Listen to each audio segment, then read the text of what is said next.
Então, vou fazer uma breve apresentação do Daniel, que acho que também dispensa apresentações, mas enfim, e aí eu passo a palavra para vocês. Daniel Senise vive e trabalha em São Paulo, Rio de Janeiro. Formou-se em Engenharia Civil pela Universidade Federal do Rio de Janeiro. Em 81 ingressou na Escola de Artes Visuais do Parque Lage, onde participou de cursos livres até 83 e também foi professor de 85 a 96. Desde a década de 80, vem participando de mostras coletivas nacionais e internacionais, em bienais como a de São Paulo, La Habana, em Cuba, e Veneza, entre outras. Também a Trienal de Nova Delhi, Moderne de la Ville de Paris e no MoMA em Nova York e Pompidou. Fez diversas exposições individuais em galerias e museus no Brasil e exterior. O livro, que eles vão falar agora aqui sobre o lançamento do livro, percorre mais de 3 décadas da trajetória do Daniel. Então, eu quero passar a palavra para o Luiz, que vai falar um pouco sobre ele e contar como que começou o projeto, como que eles desenvolveram o livro. O Charles era para ter vindo, mas ele é o grande não evento daqui. E eu queria agradecer o Baguri por ter vindo substituir o Charles, e é uma grande substituição, porque ele escreveu o texto do livro e a gente, apesar de nos conhecermos há não muito tempo, a gente teve uma conversa intensa na época do livro e tal. Então, eu queria agradecer o Luiz Armando. Obrigado, boa tarde a todas, a todos. Meu querido amigo de escola. Eu sou professor na USP, na área de História da Arte e Filosofia da Arte. E eu é que agradeço o Daniel pela oportunidade. Enfim, as datas eu acho que vão ser meio confusas, né? Mas há 2 anos, um pouco mais de 2 anos, mais, né? Mais. Sim, mais de 2 anos atrás, o Charles, que é um grande amigo, conheço o Charles há muitos anos, me chamou para um jantar no apartamento dele e me mostrou uma mesa que estava repleta de imagens com obras do Daniel. E ele falou: olha, professor, eu quero fazer um livro novo do Daniel. Eu estou organizando um livro. E ele me mostrou essa mesa, né? E tinha, enfim, imagens de toda a trajetória do Daniel. Eu falei assim, tá, mas por onde a gente vai começar, né? E depois, o Daniel estava vindo do Rio, né, para São Paulo, mudando, né, para São Paulo. Eu fui no ateliê dele na Barra Funda, aqui em São Paulo. Depois, a gente se encontrou mais algumas vezes no novo ateliê, ali na Vila Buarque, né, o novo ateliê do Daniel. E fomos conversando, enfim, o Daniel, né, eu tinha na minha biblioteca alguns livros, inclusive, né, editados pela Kozak, né, pela antiga Kozak Neif, do Daniel Senise. Acompanhei um pouco toda a trajetória da assim chamada geração 80, que é a minha geração, né? Eu, de formação, sou artista visual também. E então eu tinha 2, 3 livros do Daniel, mas o Daniel, nessas visitas, ele me deu mais livros, mais catálogos, enfim, saí abarrotado de obras para poder fazer a tarefa de casa. E confesso a vocês que eu não fiz. Ou seja, eu preferi não ler os outros textos de outros curadores, críticos, e ficamos mais nesse diálogo diretamente com o artista, né, com o Daniel, para poder chegar à compreensão de um caminho, né, para este novo livro, né? Então, eu fiz um texto. Esse texto ele parte de um princípio muito simples, que me parece estar na obra do Daniel. Esse princípio é um duplo princípio, na verdade, né? Me parece que o Daniel ele se interessa pelo ato de percepção, né? Como a imagem se forma, né? Essa primeira apreensão da imagem é o que o move, né? Mas, ao mesmo tempo, esse ato perceptivo ele é acompanhado por um processo que traz, né, as marcas, os vestígios da produção, do trabalho. Então, tem um lado puro, digamos, que é o lado do percepto, mas tem um lado impuro, que é o lado da arte plástica, né? Então, baseado nesse princípio duplo, né, eu fui acompanhando a trajetória desde a década de 80 até a exposição no MAC USP, né? Foi a última exposição que eu vi do Daniel, que foi um privilégio, porque estava tudo ali presente, deu para visitar a exposição várias vezes enquanto eu estava escrevendo o texto. E de lá para cá, no ano passado, né, foi no ano passado, enfim, o Daniel fez uma exposição individual na galeria dele, na Nara, no Rio de Janeiro, foi o ano passado, e me convidou para escrever o texto. Então, eu tive a oportunidade de voltar ao ateliê e ver uma produção nova que não entrou no texto do livro, porque eu não a conhecia ainda, né? Então, basicamente, foi essa a trajetória, por muitas conversas, enfim, né? Muitas idas ao ateliê, o contato com a obra, né? Com o artista. E foi um prazer, né? Essa coisa dinâmica de você poder escrever sobre a obra de um artista no momento em que ela está acontecendo, né? Não é que ela aconteceu, ela já virou história da arte. Ele está fazendo ainda, ele está pensando, ele está refletindo, né? A obra vai mudando, né? Eu acho que o livro tem um pouco esse caráter de acompanhar essa dinâmica, né? De não... Enfim, aí tem o trabalho do diagramador, do designer gráfico, enfim, o trabalho de muitas outras pessoas, né? Que ajudaram na produção desse projeto e que contribuíram para que o livro tenha esse caráter, ou seja, né, não é um livro que fixa o artista numa data, né, ou em algumas datas, mas ele demonstra que o trabalho é in progress, o trabalho está acontecendo, ele está nessa dinâmica, né? Então, é um pouco isso que eu queria falar sobre a minha parte aí feita para o livro. Obrigado a todos. Se vocês tiverem perguntas depois, a gente responde. Daniel? Eu tinha combinado de vir aqui, o Charles viria aqui, eu fui na casa dele tomar um café, eu falei, Charles, o que a gente vai falar? Ele falou, pode deixar que eu resolvo isso. Só que ele não veio, graças... Resolveu mandando o bagulhinho aqui. Ele me ligou logo depois do almoço, hoje, logo depois do almoço, umas 2h da tarde. Professor, o senhor está em São Paulo? Falei, estou, Charles. Pois é, então, eu achei que o Charles ia resolver, a gente ia conversar sobre os nossos, sei lá, 3 décadas de amizade, não sei. Eu tive com ele, eu conheci o Charles quando ele... Eu acho que ele voltou da Europa, ele estudou na Rússia, uma coisa assim, né? Ele tem uma coisa meio de Dostoiévski na vida dele, assim. E aí ele resolveu fazer editora e o 3º livro da editora, eu acho, foi o meu, 2º ou 3º. Ele fez o Ciron, o Tunga e o meu. E depois de alguns anos ele reeditou outro livro que eu fiz há uns 15 anos atrás, que eu tinha feito uma exposição que eu fiz na Oi Futuro, e eu fiz um livro que é mais pensado em torno da exposição, e era um livro que eu queria que não tivesse muito texto e tal, que fosse quase uma... Eu ainda vou fazer esse livro, na verdade, um livro que não tem texto nenhum, mas que seja visualmente forte, em termos de tamanho e tal.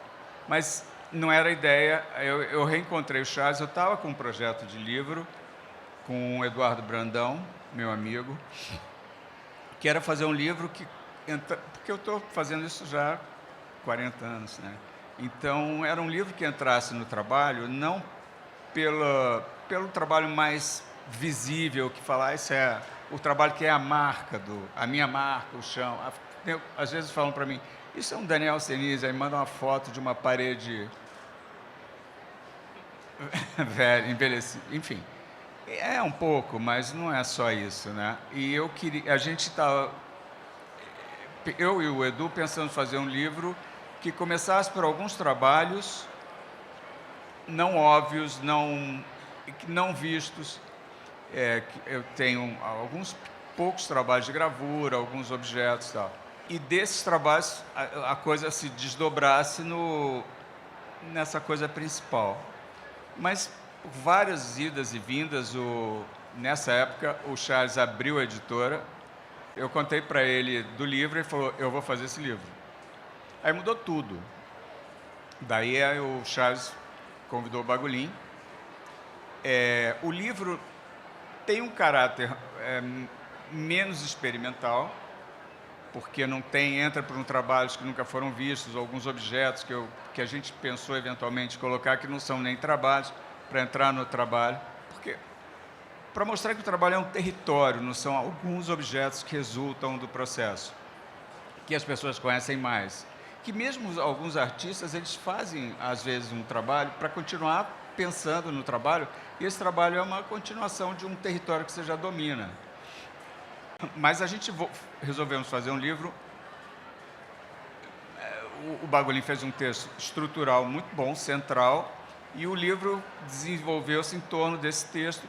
A gente convidou o Paulo Miada, ele escreveu 4 textos pequenos, cada um falando de um trabalho específico, de períodos diferentes, para dar uma unidade ou uma tentativa de ligar esses períodos diferentes da obra, a abordagem é diferente do Luiz Armando. E, no final, tem uma entrevista com a Poliana Quintela. Eu gostei do livro, acho que ficou bem legal. Eu acho que o Raul Mourão, que é o designer, ele conseguiu juntar esse monte de imagens. É um livro denso, grande, e tem uma certa unidade.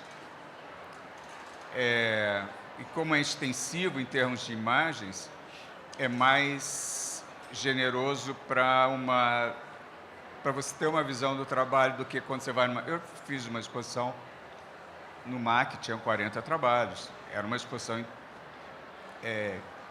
que mostrava o trabalho, mas tinham inevitavelmente algumas lacunas, né? Por conta do caráter do trabalho, que eu experimento algumas coisas. Enfim, eu acho que a gente podia conversar alguma coisa. Bom, eu me lembro que, só um detalhe, quando você viu o texto pela primeira vez, eu te mandei, aí eu fui até o teu ateliê, né? E eu acho que um texto, sobre um artista, sempre tem que ter a participação do artista. Era um rascunho, era um esboço naquele momento.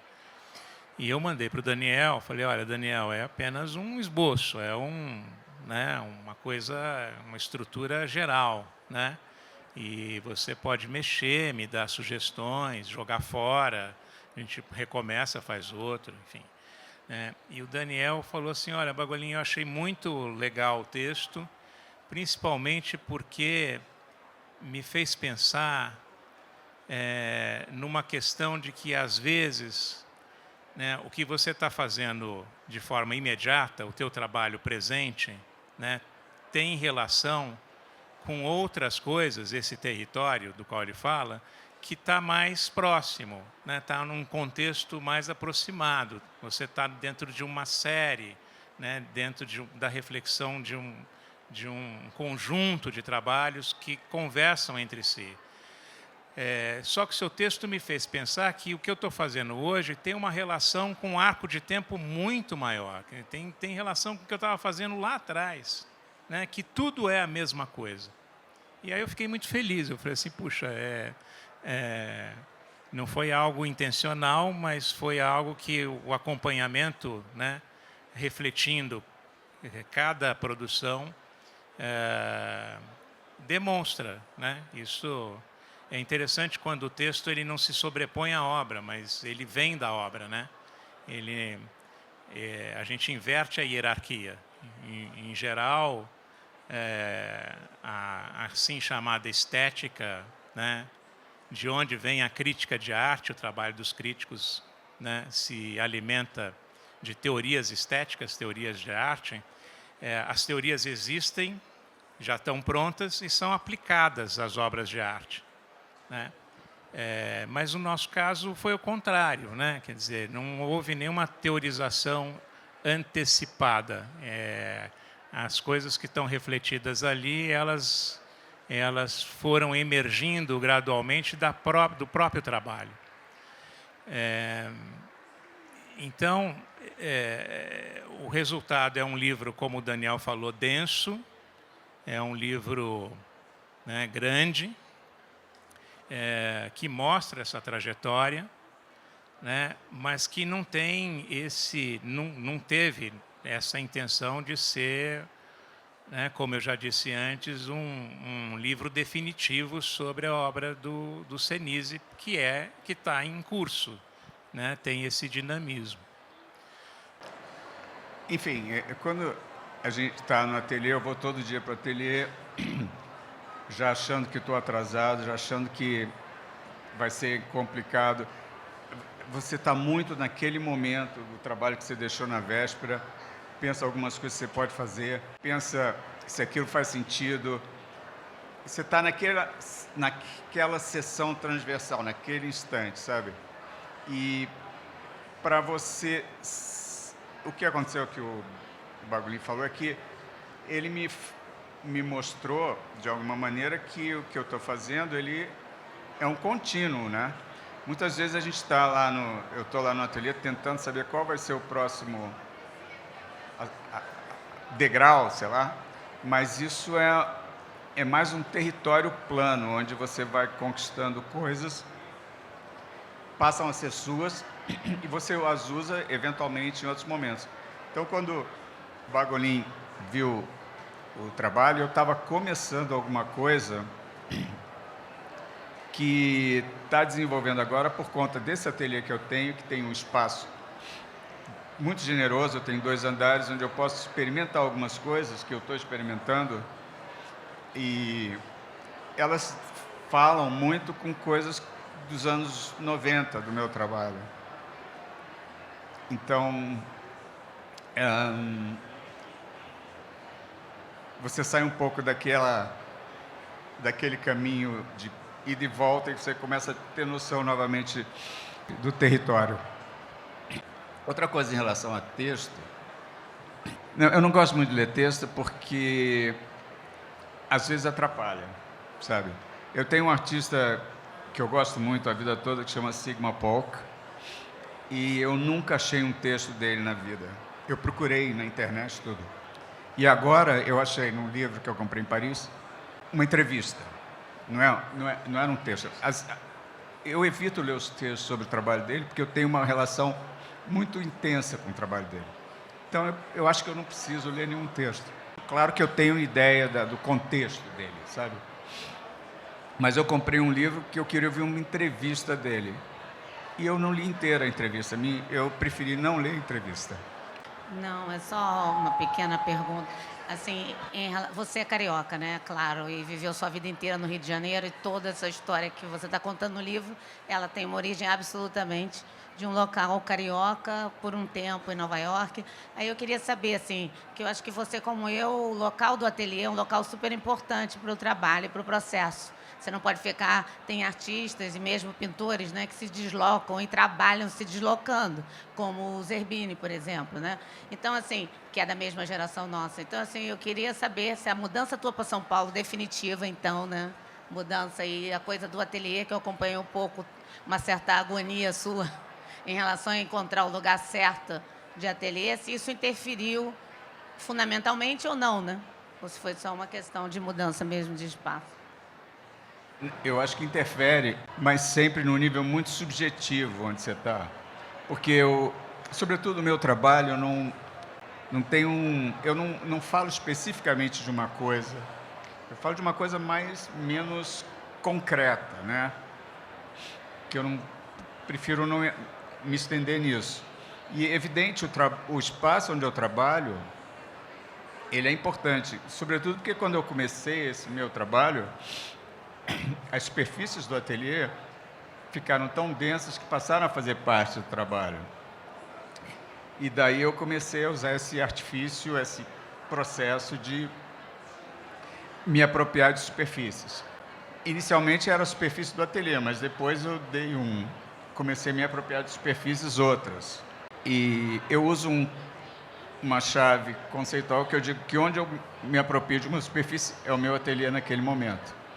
Mas o máximo que eu saio do ateliê, assim, nesse instante. Eu não consigo imaginar eu fazer uma residência, sabe? Eu precisaria ficar uns 5 anos num lugar para começar a fazer alguma coisa. Na época eu fui morar em Nova York, que eu tinha uma família lá e tal. E minha preocupação era o que ia acontecer nesse lugar. Porque é como se eu fosse naquela época, todas as coisas tinham tomada, né? Você ligava na tomada. É como se eu fosse um rádio, uma coisa e eu esticar e eu desligar da minha tomada, que era o Rio de Janeiro, minha vida toda no Rio de Janeiro. E realmente lá em Nova York eu mudei minha maneira de trabalhar, eu tive que... e comecei a fazer um trabalho mais... uma parte dele eu fazia pensava fora do ateliê. Tinha menos assistentes e tal. E quando eu voltei para o Brasil, em 2004, era como se eu estivesse trazendo a minha experiência de Nova York para o Rio. E foi muito fértil para mim aquele momento. Mais recentemente, eu casei aqui em São Paulo, mas eu fiquei uns 10 anos na ponte aérea. Eu mantinha um ateliê no Rio. Segunda-feira eu pegava o avião, cedinho, eu acordava, às 8, às 11 eu já estava no ateliê. E quinta à noite eu voltava. Mas depois da pandemia isso ficou impraticável. E eu tenho um filho pequeno tal aqui. Aí eu resolvi que eu ia ter um ateliê aqui. Aí quando o Bagolin foi no meu primeiro ateliê, eu considero quase como era um lugar enorme, na Barra Funda, mas não era um lugar agradável. Era um galpão. E o dono não era legal, era tudo meio chato. Daí a Jaqueline Martins, que tem uma galeria aqui, me falou, tinha lá na Vila Buarque, falou que estava mudando. Eu soube que ela ia mudar, falei, o que vai acontecer com a casa? Ela falou, seria ótimo você usar a casa. Daí eu corri, procurei o proprietário, uma confusão. Era muito caro, que eram 3 andares, são 3 andares. Daí eu subloquei uma parte para o Mauro Restife, para um escritório de arquitetura. E eu tenho agora 2 andares. E, como eu estava falando agora no começo, um andar eu tenho meus assistentes, poucos, 3 pessoas que me ajudam, e o outro andar é meu playground. Se você vai lá agora, você fala, o que está acontecendo aqui? Entendeu? O meu problema hoje é saber o que está acontecendo lá. E lá é processo também. É um trabalho de processo. É uma experimentação. Eu faço coisas, eu provoco coisas, mas eu não sei o que aquilo vai dar eventualmente. Eu estou nesse momento que é pós a primeira visita do Bagolin.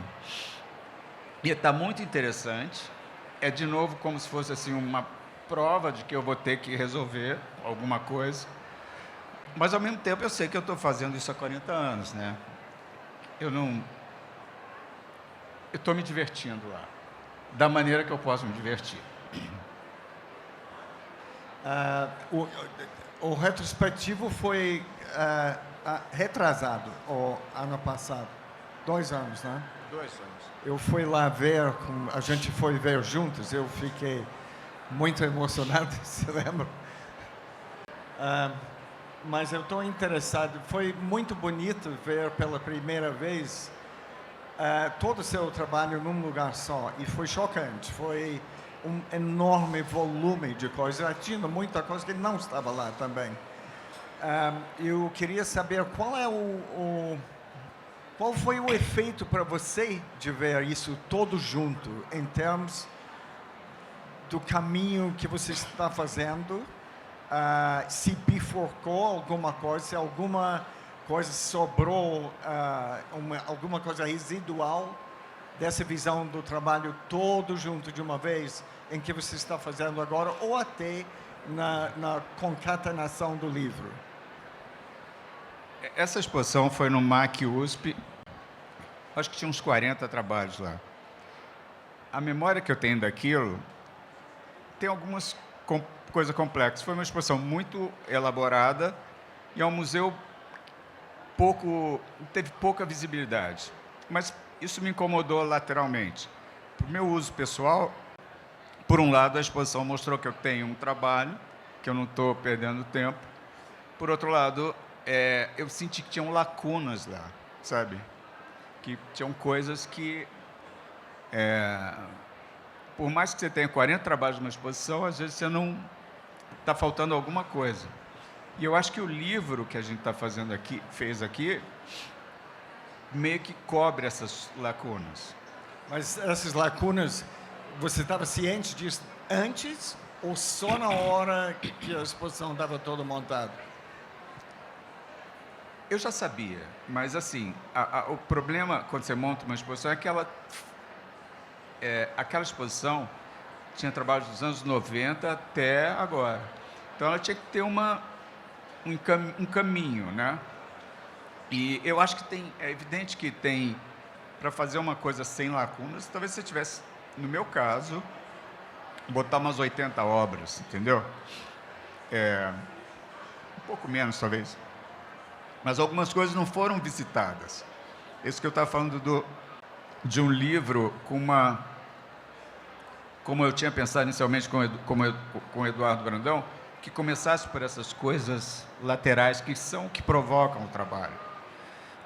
Algumas fotografias, Mas eu acho que era uma exposição que dava um panorama do trabalho. Eu gostei.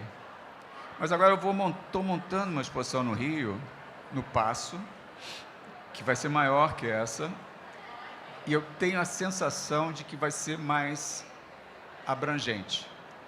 Trabalho desde 2000 para cá, mas eu acho que vai ser...